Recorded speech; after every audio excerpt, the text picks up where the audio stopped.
Hi, and welcome back to Basement Backgammon. On this episode, we're going to be looking at a vintage 1¼ inch travel board from the late 30s, is my best guess, that features a black Bakelite handle, which is very nice, original to the board. And it's got original checkers and cube and all sorts of other stuff inside of it. Let's take a quick look. So this is a rather small board. Here's my hand for comparison. Not a big board at all. And one of the interesting features about that is that somebody at some point in the past redid the lock hardware on this. So the lock hardware is one of the great ways that we can identify boards on occasion, especially like Arthur Popper uses a specific lock. I'm not sure whether or not this was Arthur Popper. I don't think it was, but either way, the locks have been changed, which is why you have this unusual lock hardware which somebody added on. This was not meant to be for an attaché. This kind of lock is meant to be for like a cabinet or maybe a small windowsill or something like that, and not for an attaché like this. You can tell that the lock hardware has been changed because you can see the holes, there you go, and the outline of the original lock. So at some point on this vintage board, these locks fell off or were damaged, or possibly the person forgot the combination to a lock or lost the key and it was locked, and they took off the lock and put on these god-awful thin metal closures,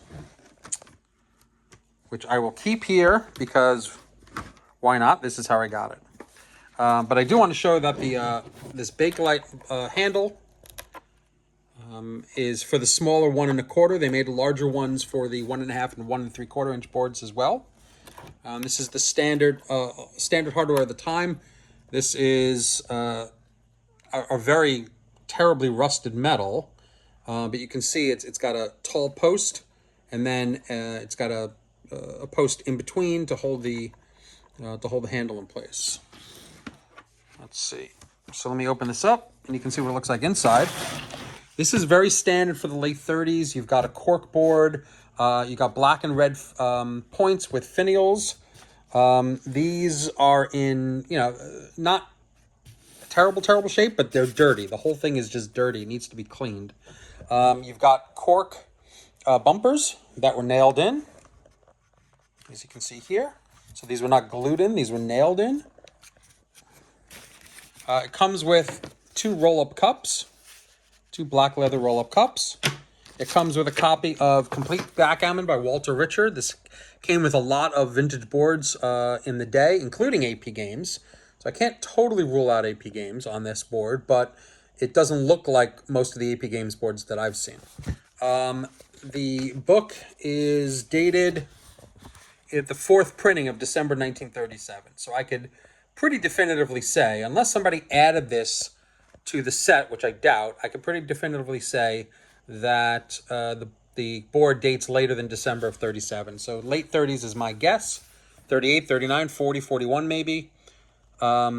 This book was very commonly added to vintage boards of that era by a couple of manufacturers. Certainly AP Games, I know, did Walter Richard Complete Backgammon, but it did say sole distributor AP Games. Oh yeah, look at that. I'm making a discovery. I never even looked at that. That's right, sole distributor AP Games. So assuming this book came with this board, I'm sorry, this is an AP Games board, but this is not the travel board. It's not a patent board. It doesn't have the patents there. So I'm not 100% sure now that this even came with it. It's a little bit of a riddle. Oh boy, I didn't do my research when I did this before I did this video. I forgot that the first page of these has said just sole distributed by AP Games. So now I'm a little confused. However, the rest of it does look like AP Games. The dice and the cube that came with it certainly look like AP Games dice and cubes. This looks very much like a vintage 2, 4, 8, 16 across. Press numbers. This looks like an AP Games cube. It's a nice example of it too. It's got a good flame in it. It's got the original dice in red and green. And it's got the bottom of the cups. Put this aside. And let's take a look at these checkers. These are 1 1/4 inch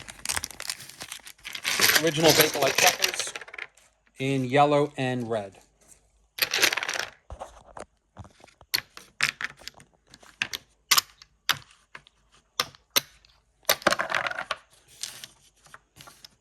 These look really good. They're clean, nice vintage checkers at this size.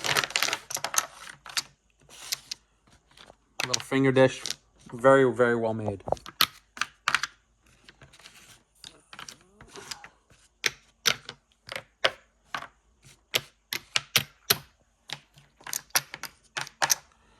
All right, let's do a quick 6 across test, see how it looks. A lot of slop. A lot of slop in this old vintage board. See that? A lot of slop. Unfortunate. And going across, you've got 11, which would be standard in a travel board. Just enough space for an extra checker there. And as you can see, the 5 up fully cover the finial. And even go into this neutral area just a little bit, which is fine. Let's hear what it sounds like. Look how big this bar is. It's so big. It's got the space in the middle, which I don't love, but it's so large, you could almost fit 2 checkers across. Such a big bar.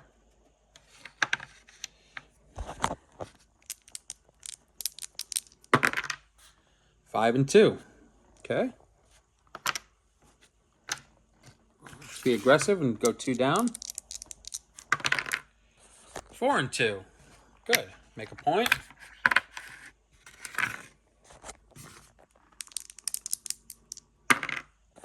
2 and 2. Make a point. Come up.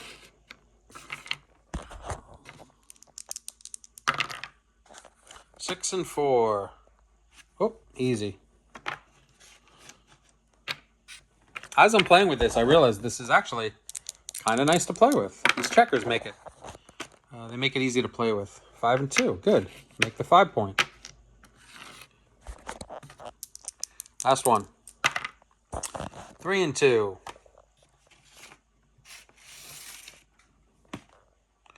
All right. Well, anyway, I hope you enjoyed this. This is an interesting little travel board with provenance unknown. I'm starting to think more and more it's AP Games, but it's very strange because in that time period, I've never. I mean, I don't know the whole AP Games catalog, but I do have AP Games travel boards that have the checker tray and with everything else. So I'm not sure if AP Games actually made this, but whoever put that book in, put the right book in for the right time period. So I hope you enjoyed this. If you know anything about this, drop me a comment. Thanks a lot.